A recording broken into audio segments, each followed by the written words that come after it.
wrong with what I actually said, but that's my failure as a communicator. Last call, Joseph. Thanks for waiting. You're on with Jen and Matt. Hey, Joseph. Oh, really? Yeah, we're here. We're actually we're past our time.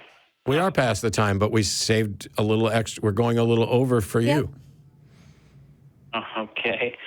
Well, anyway, you remember me on Joseph who talked about Bill, right? Yeah. Atheists online, they make comments on that Bill video. It just makes me think that atheists, they can't read people correctly because they couldn't read me correctly. Nearly all of the atheists on the comment section said, Joe needs help. Joe needs professional help. I am a psychiatrist, and I am 100% certain that this guy needs to seek professional psychological help. So whoever said that is probably a shitty psychiatrist or psychologist because they shouldn't be engaged in that sort of diagnosis over an internet video. That said, while a lot of people would suggest that, I don't necessarily disagree with them based on the content and the emotion of the last call. But today you were calling in to ask about near-death experiences. Well, I do want to say something with that. I understand that it can hurt getting criticism for the content that you put out or something that you really poured your heart into.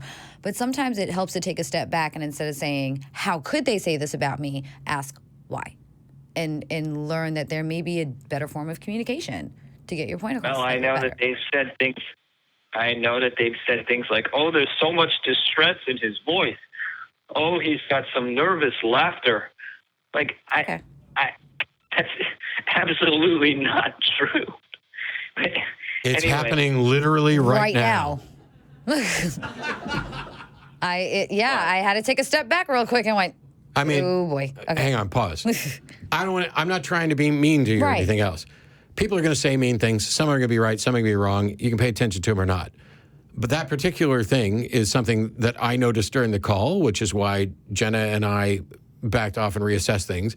And what everybody here in the studio and watching is it literally happened as you were saying it. Now, that doesn't mean that you're broken and in need of psychotherapy or electric shock treatment or whatever else.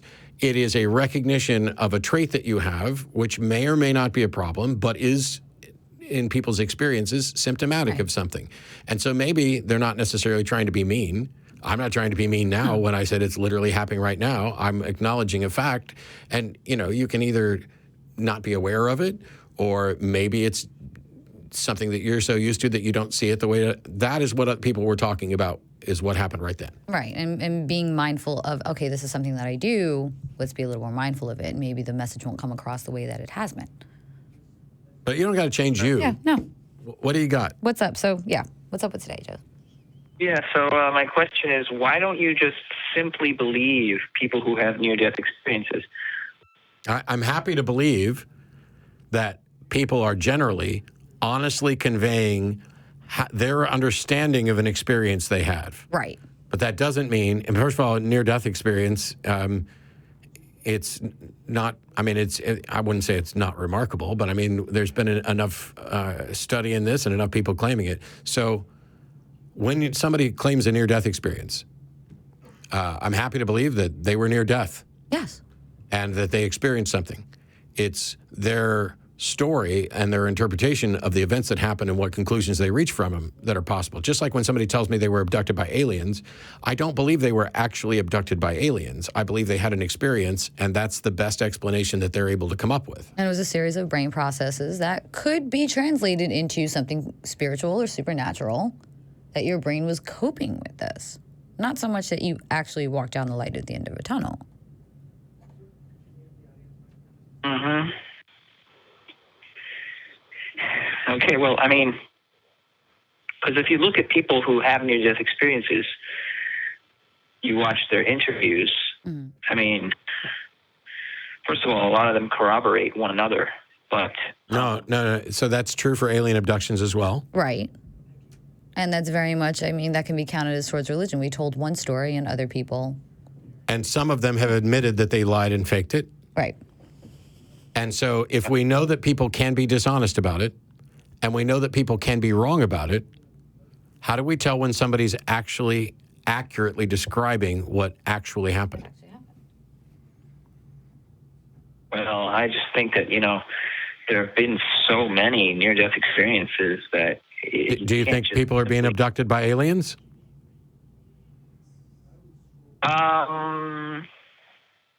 Didn't we ask this last time? I don't. I don't. But there's been so many of them. But there's been so many of them. And they corroborate each other. And yeah, the stories sound the same. So why don't you just believe them?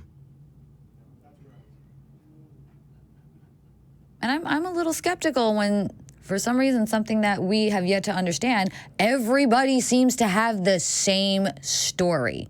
Yeah, I'm going to be a little more skeptical of that. There's no variations. Well, there's tons of variations. Well, small ones, but nobody ever. They're turned not around even all about the same religious experience. Right, but it's always the light at the end of the tunnel. It's not. It's been a light at the end of the tunnel frequently since the first book about a light at the end of the tunnel was popular. Came out, right? And just like the description of aliens have been almond big head, almond eyes. Great people. Since Close Encounters of the Third Kind. Prior to that, aliens were robots and furry things. Go back and look at, the day the universe, or not the day the universe Humanoids changed. with black eyes was a big one too. The black-eyed children. Well, but I mean, you look at the progression of aliens, it became canonized after Close Encounters. Right. And the near-death experiences became canonized after we started publishing stories about them and the media started reporting on them. And now, if you want your story to be taken seriously, it needs to fit within the canon. Otherwise, you're just a nut. So if you say, I died on the table and was out for a minute and a half, and when they, while they were doing work on me, I traveled and I went to a land where there were fairies and dragons and leprechauns, and everything was this wonderful unicorn color, but everything tasted like poop. When you come back and you tell that story, nobody's going to take you seriously. No. But if you come back and tell a story about a light at the end of the tunnel and seeing loved ones and feeling peace and joy, warmth and yellow and all that, or that you went to something that fits somebody's description of a hell or an afterlife that's common, all of a sudden people take you more seriously. And that's what makes me skeptical about it, because it makes it very easy to lie about it. But the other thing is, the template's already there. You don't have to be lying. If you've been indoctrinated into a culture, this is the type of story that your brain will make up based on the information you already have. So how do I tell the difference between somebody who actually went to heaven and somebody who just thinks they went to heaven? Whose brain was going through something extremely traumatic. Doesn't matter what the brain was doing. Well, how do I tell the difference between somebody who actually went to heaven and somebody who thinks they went to heaven?